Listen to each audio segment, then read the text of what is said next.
Hey everyone, welcome back to the Life and Language podcast channel. I'm Ben. I've just been reorganizing my bookshelf at home, always a bigger job than I expect, and I have to say, it was a pretty enjoyable afternoon, and today's episode is actually connected to that, in a funny way. So here's something I want to ask you right now. Have you ever walked into an old library? Or maybe picked up a second-hand book and noticed that very particular smell? Kind of warm, slightly sweet, maybe a little musty. A lot of people absolutely love that smell. But do you know if it has an official name? Here's your quiz question for today. The word for the smell of old books, is it A, bibliosmia, B, petrichor, or C, biblichor? So is it A, B, or C? Take a moment to think about it. I'm going to go with C, biblichor. It sounds the most book-related to me, but honestly, not fully sure. We'll come back to the real answer a little later, so keep that in mind. Okay, so let's talk about old books and why they smell the way they do, because there's actually real science behind it,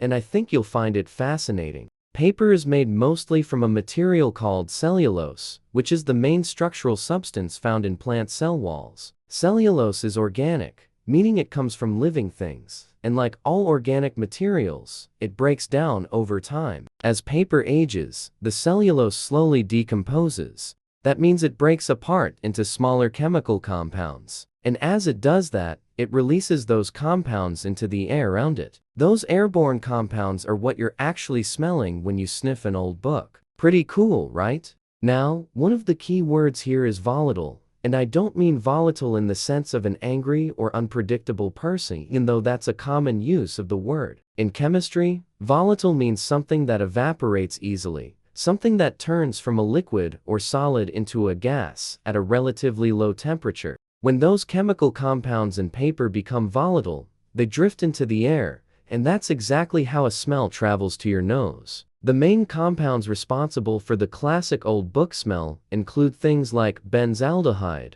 which gives a faintly almond-like sweetness, and vanillin. Yes, the same compound that gives vanilla its scent, which comes from the lignin in the paper. Lignin is another key word here. Lignin is a natural substance found in wood and plant fibers that gives them their strength and structure. Paper that hasn't had its lignin fully removed will break down faster and produce more of that warm, vanilla-like scent. So the next time you smell an old book, you're actually detecting the chemistry of decomposition, which sounds a lot less romantic than it is. I asked a few people what they think about the smell of old books. Here's what they told me. The first person said, "Honestly, whenever I walk into a secondhand bookshop, I just stop and breathe in. It instantly makes me feel calm, like I'm in a safe place. I could spend hours in there." The second person had a slightly different take.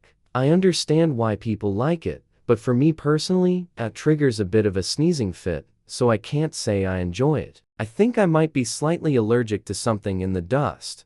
And the third person said, "I grew up in a house full of books. My mom was a librarian, so that smell is completely tied up with my childhood. The moment I smell it, I'm back there. It's like time travel."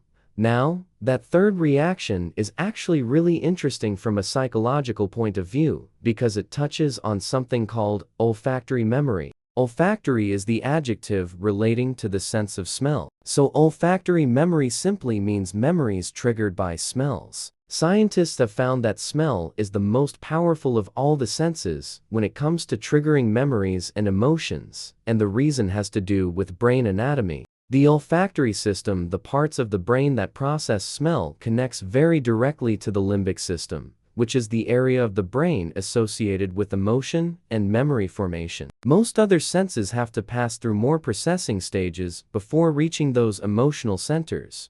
Smell is more direct, which is why a scent can transport you back in time almost instantly. And there's actually a specific term for this phenomenon. A phenomenon, by the way, is a remarkable or notable event or fact, especially one that is difficult to explain. The term for a smell triggering a vivid, emotional memory is called the Proust effect, named after the French writer Marcel Proust, who wrote very famously about how the smell and taste of a small cake instantly flooded him with childhood memories. It's a beautiful idea that chemistry and emotion are so closely linked. So why do people love this particular smell so much? One big reason is nostalgia, a word you may already know. That warm, sometimes bittersweet feeling of longing for the past. Books are associated with learning, with stories, with quieter times, and the smell taps directly into those associations. There's also research suggesting that people who describe themselves as book lovers rate the smell of old books very positively,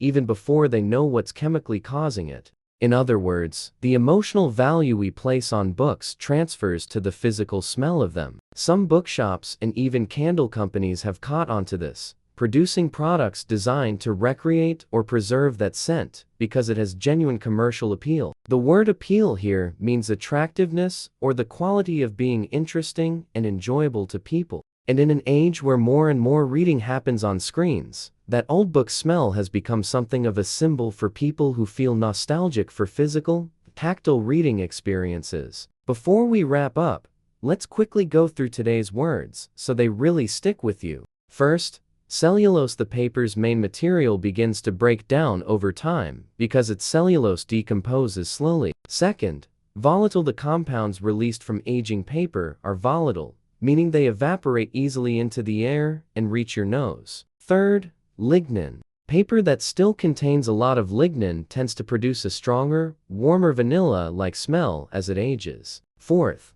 olfactory. Our olfactory memory is why a single sniff of an old book can take us straight back to a childhood library. Fifth, phenomenon. The Proust effect is a well-known phenomenon where a smell triggers powerful, vivid memories. And sixth, appeal. The appeal of old book smell is strong enough that companies actually manufacture candles and sprays designed to recreate it. Alright, time to reveal that quiz answer. The word for the smell of old books. I guessed C, 𝒏𝒄𝒅, and the answer is 𝒏𝒊𝒆𝒏𝒄𝒅. So I was wrong. 𝒏𝒄𝒅 is actually a different word some people use, but the more widely recognized term is 𝒏𝒊𝒆𝒏𝒄𝒅, from the Greek word biblion meaning book, and osm meaning smell. So 𝒏𝒊𝒆𝒏𝒄𝒅, the smell of books. I like that word a lot actually. I'm going to start using it. Today's takeaway is this: the things we love often have science at their root, and the smell of old books is a perfect reminder that chemistry and emotion are never really that far apart. Comment, practice, and I'll reply with today's phrase. Thanks so much for watching, and I'll see you in the next one. Bye.